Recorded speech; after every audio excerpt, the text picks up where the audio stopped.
তো হ্যালো বন্ধুরা, চলে এসেছি আজকের মেন খাবার নিয়ে। দেখতেই পাচ্ছ আজকে কিন্তু অনেক কিছু খাবার হয়েছিল, কিন্তু আমি কিচ্ছু নিইনি। তার কারণ হচ্ছে মা আজকে চিকেন করেছে এবং খুব কষা কষা করে, যেটা আমার খুবই পছন্দের।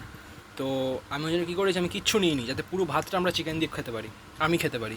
তো তোমরা এরকম কারা কারা করো বিয়ে বাড়িতে গিয়ে বা ঘরেও, তোমরা জানিও যে যারা যারা কিচ্ছু নাও না, শুধু চিকেন বা মটন দিয়ে খাবে বলে পুরো ভাতটাকে। তো দেখতেই পাচ্ছ চিকেন রাখা আছে। তো দেখতে পাচ্ছ কারণ কতটা তেল ভাসছে, হেভি চকচক করছে।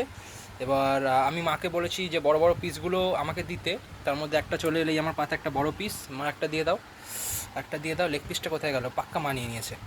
হ্যাঁ নিয়ে নিয়েছে, মানে দেখি দেখি এই নিয়ে নিয়েছে। না না না, লেগ পিস নিলে হবে না, আমাকে পুরো দিতে হবে। মায়ের দেখতে পাচ্ছ তোমরা কেরকম চিটিং করে দাও, অনেকখানি ভাত কিন্তু খেয়ে নিয়েছে অর্ধেক প্লেট।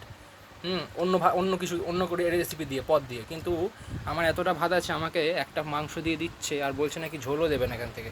তাহলে কত বড় চিটিং বাই চলছে তার ঘরের মধ্যেই।